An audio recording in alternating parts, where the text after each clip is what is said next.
Good morning. Thank you for giving me this opportunity to speak to you at a conference which I think is of critical importance. We human beings are regarded as being risk averse, and therefore, whenever we perceive or evaluate risk, we are supposed to take action by which we minimize dangers or damage from the risk that we can foresee. And therefore, the subject of your conference is particularly important. I would like to highlight one major finding that we came up with in our fourth assessment report of the IPCC. And this was a very simple but an extremely powerful statement. Warming of the climate system is unequivocal. And therefore, I would like to submit that on a scientific basis and based on all the observations that have been analyzed by the IPCC and the scientific community, we really have no doubt that the climate of the Earth is changing. Another important fact that we came up with was the finding that over the last 50 years or so, the bulk of the changes that have taken place in the Earth's climate have been the result of an increase in the concentration of greenhouse gases. And those, incidentally, have been caused essentially by human activity. Another factor which I believe is something that we have to keep in mind, particularly if you are looking at extreme climate scenarios, is the fact that we could have abrupt and irreversible climate change. And we identified two types of such abrupt or irreversible changes that could take place. The first could occur if, let us say, some of the bodies of ice, this could be in West Antarctica or Greenland, if any part of these large bodies of ice which are on land areas were to collapse, then we could get sea level rise of several meters. And essentially this would change the entire geography of this planet. The other abrupt and irreversible change that we have identified is the possibility of the extinction of species. We made a very clear statement that with a temperature increase of anywhere beyond 1.5 to 2.5 degrees Celsius, 20 to 30% of the species that we had assessed could be at the threat of extinction.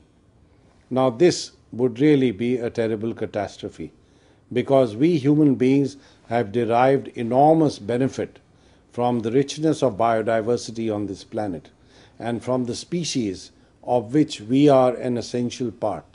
Now, if some of those species are likely to be threatened, this would have major implications for the lives and livelihoods of human beings as well. Here I'd like to refer to Article 2 of the UN Framework Convention on Climate Change, which clearly specifies that what we need to do is to prevent dangerous anthropogenic interference with the climate system. In other words, we have to ensure that emissions of greenhouse gases and their concentration in the Earth's atmosphere should be stabilized and arrested before it can lead to dangerous anthropogenic interference with the climate system. And in order to do that, we must be able to define what dangerous is. Now, as it happens, science cannot answer that question. Science can only tell us the kinds of impacts that would take place in different parts of the world and how, perhaps through mitigation actions, we might be able to, globally at least, prevent these impacts from occurring. Here, I'd like to mention that it's critically important to look at different parts of the globe because one particular type of impact or magnitude of impact in one part of the world will not necessarily have the same effect in another part of the globe. We must also realize that some areas are much more vulnerable than others simply because the impacts of climate change are non-uniform. And most importantly, we must also remember that there are some societies which are much more vulnerable than others.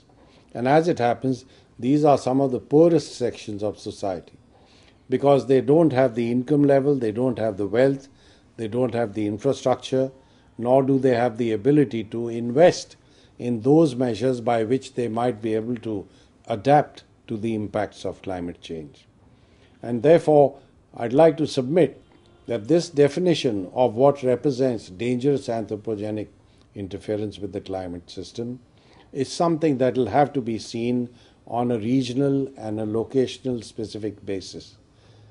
I hope in your conference you would discuss these issues, because there are major equity and major ethical dimensions of the problem. And I'd like to mention that in the fifth assessment report of the IPCC, which we are now working on, the ethics and the equity aspects of climate change are certainly going to be explored to a much greater extent than we were able to do in the past. There's also growing literature in this area, and therefore we would be well served by using that literature. I believe that these ethical and equity dimensions are absolutely crucial, because while we have a substantial amount of understanding of the purely scientific issues related to climate change, I think we now need to focus a little more on the social and sociological implications, and I hope in the fifth assessment report we would be able to do that. But it's also important that in meetings like yours, you focus on some of these issues, because this would not only lead to much better understanding of the issues themselves, but I hope it will also lead to greater research, much greater publication output, as a result of which the work of the IPCC and therefore an understanding of all the issues related to climate change globally would improve to a substantial extent. So I just want to thank you for giving me this opportunity, and I hope I've been able to raise at least a few issues that may be of relevance to your discussions when they take place. And I wish you all the best, and I hope I would have an opportunity to participate personally and through my own physical presence in a future conference of this nature that you might hold. So thank you very much, and I wish you all the best.